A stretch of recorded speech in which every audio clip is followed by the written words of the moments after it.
Hey, hey, all you little stumpsters and stumpettes. It's me. It's old Pa Stump.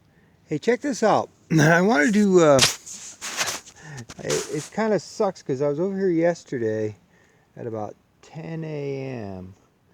and I was over here putting the boundary line in. The boundary's right there. Those are big old witness trees. The property line comes up through. But anyway, and this place was absolutely alive. If there wasn't 10,000 frogs in this pond, there wasn't a one. And they're here today. You can see the little ripples in the water, but it's pretty chilly. It's probably there's one swimming up. There just must be laying down in the mud, staying warm today. But yesterday it was about 60 out here. Now it's pretty nice. Now it's probably about 48 or 40, 45 or something. It's not cold, but it's chilly. But if I got it on my flip phone, I don't know how. You can see them over there. They're moving. I'm not sure if it will, if I can,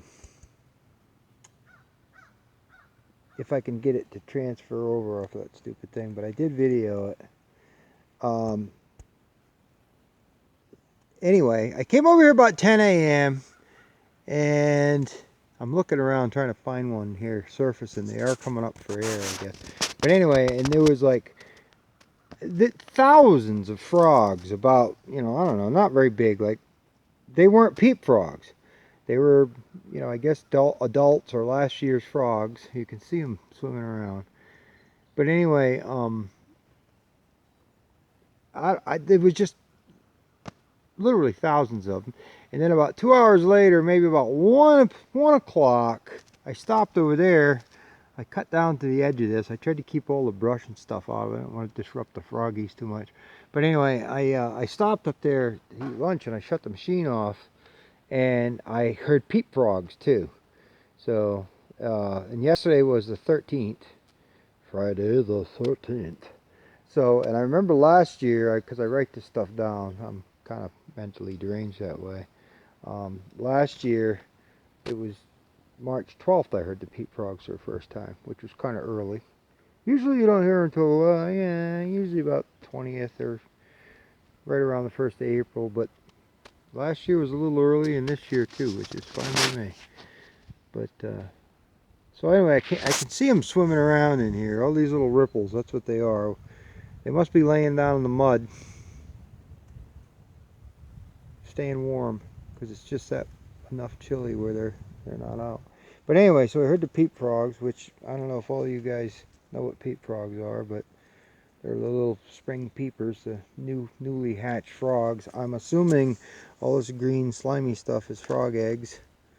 I know that is over there. You can see like all these like little egg clusters right where my fingers are pointing, where those briars go down in. I can tell those are, and I don't know what all, if this, I'm not sure what the green stuff is, but you can see those, like, I don't know, clumps of that green stuff. Well, I think those are frog eggs in there. So there'll be like 20 bazillion of them here in a couple of days. But it was kind of cool. They were I don't know what it's breeding season or what, but they were like, hopefully I can recover that vid and put it up. I'll have Mandy try and do that. But there was like clusters of them. So I've never witnessed that before. It was just interesting. But anyway, I'm probably boring everybody to death, but it's kind of neat. Nature's a beautiful thing, you know? So anyway, I'm going to cut these. There's some half-decent timbers. I'm going to try not to disrupt them too much, but I think they're down in the mud now anyway, so I don't think I'm going to bother them too much. About the only one that I might not be able to tip out of here is that red oak. I think I can tip it back that way, though. So there's some timber in here. There's dead ash tree. A couple of dead ashes. Some of these ash are actually still kind of green. Which brings me to another point too, all up through there where the ash died and the light could get in. Yeah, you see all these saplings. Look at this. There's a white oak coming. It's just amazing. And these ash trees have not been dead very long. Now some of these, this is an ash sapling. Now that emerald pine, the emerald ash borer cannot live. What I've been told, it needs like a 4 or 5 year old ash tree, something, you know, maybe the size of a teacup, that has developed enough cambium layer that it can live in it.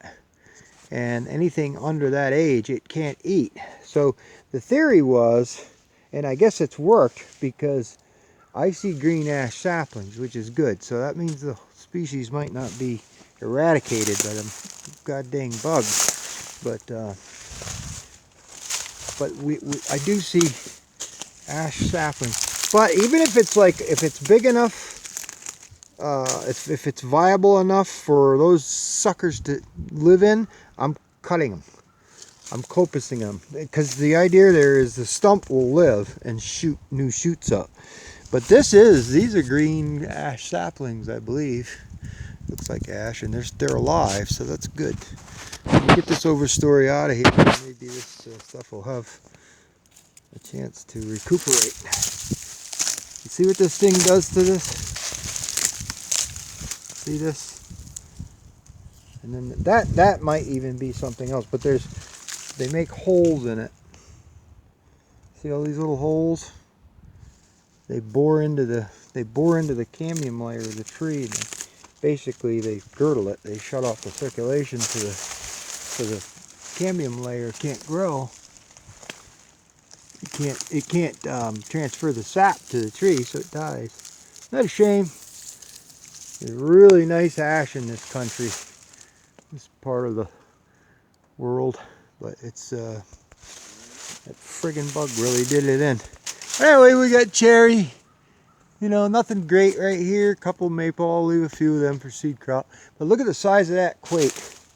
Look at that quake in Aspen. What do you think of that, Dave Haley, huh? Old Davey from northern Minnesota up